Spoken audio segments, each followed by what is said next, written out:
What's up guys, Sagi here and welcome to another Tech Gear Talk. Today we're going to talk about why the iPad Air 4 might be the best iPad released in 2020. Now Apple released 3 different iPads this year, starting with the iPad Pro, which comes in 12.9 and 11-inch models. Then came the iPad 8, which might be the best value of all 3 tiers.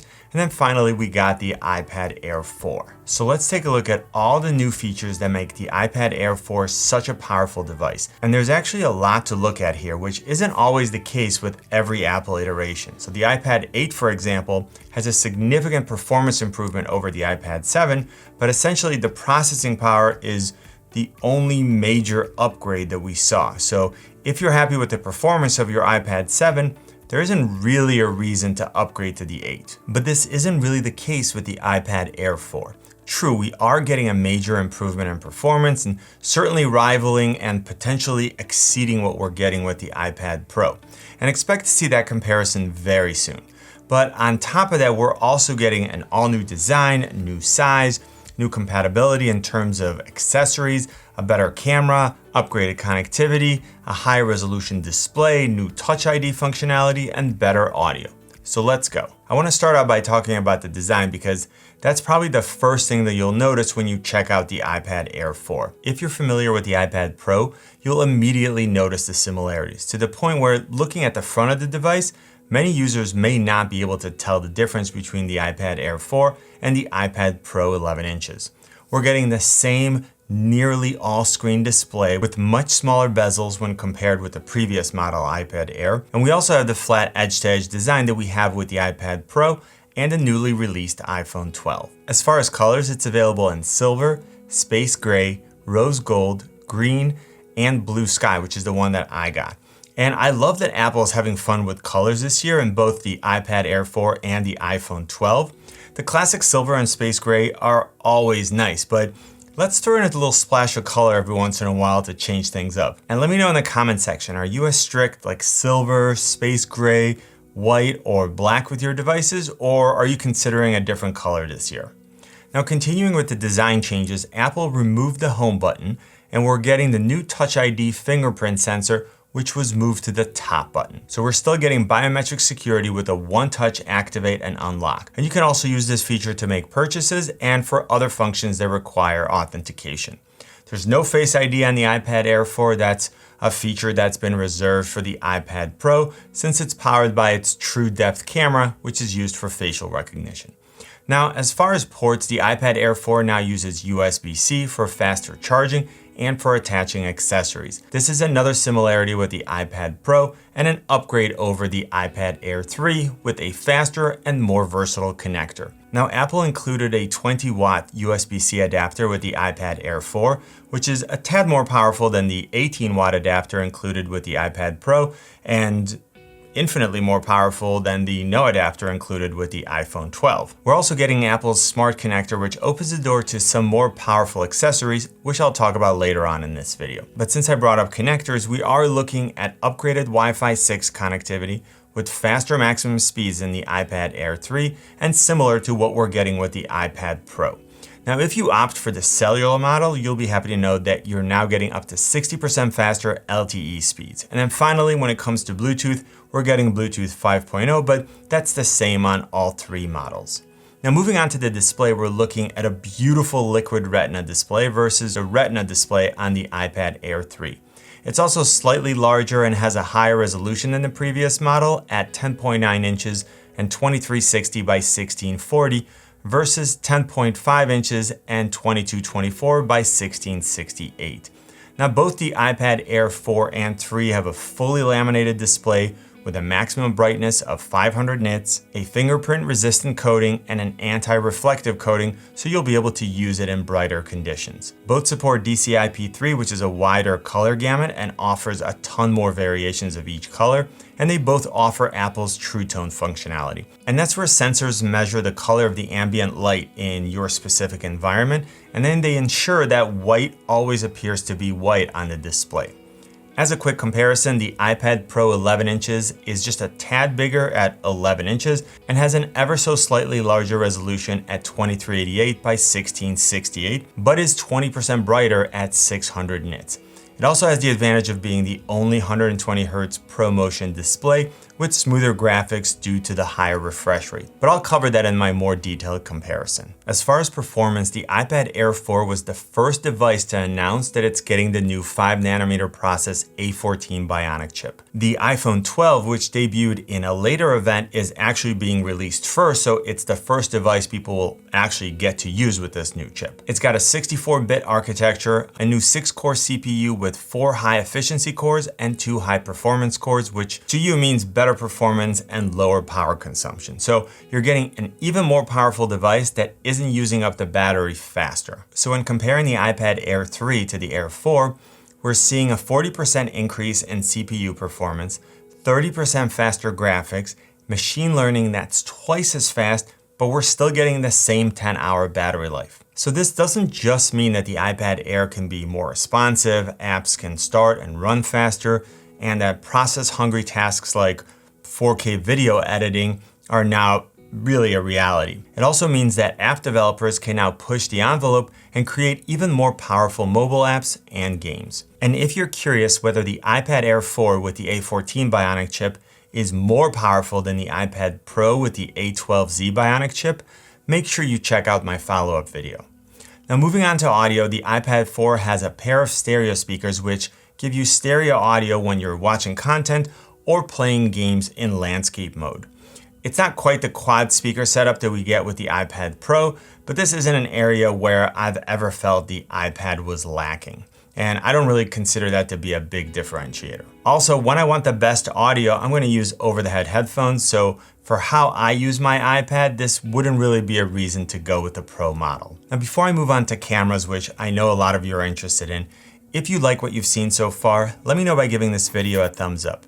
It helps the video and the channel and lets me know what kind of content you like so that I can make more of it. And if it's your first time here, go ahead and hit the subscribe and notification buttons to stay up to date on all the latest gear and tutorials. So now let's look at the cameras.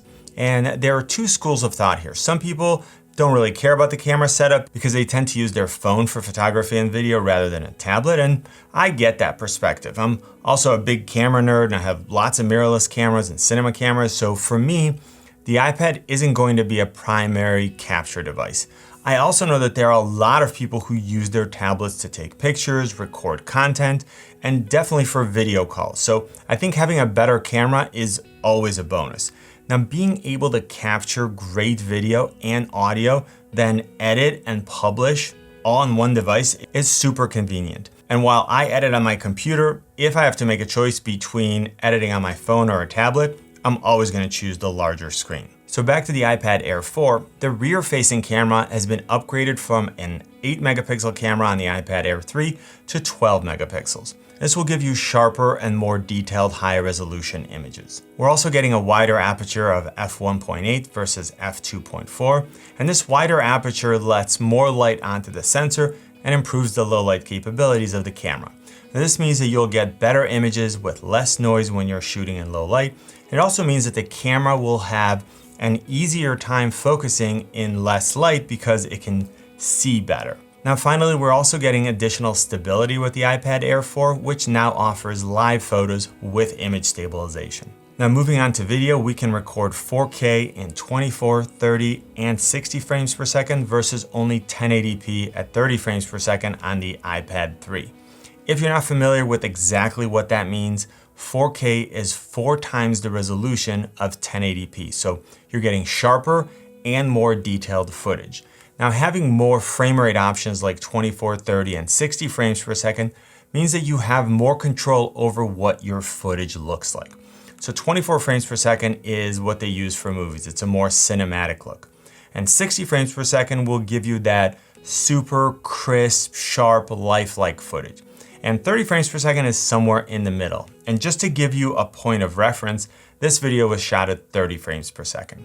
Now, when it comes to slow motion, the iPad Air 4 can now record in 1080p at 120 frames per second and 240 frames per second versus the iPad Air 3, which is only capable of doing 120 frames per second and at a lower resolution of 720p.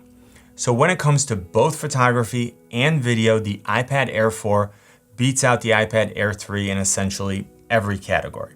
The iPad Pro is still the best option when it comes to both photography and video with a dual camera setup, which offers additional options. Now moving on to the front-facing camera, the iPad Air 4 and the iPad Pro, and actually for that matter the iPad Air 3, all have a 7 megapixel camera capable of 1080p at 60 frames per second. We're getting an aperture of f2.2, so not as wide as the front-facing camera, but still wide enough for good low light performance for video calls.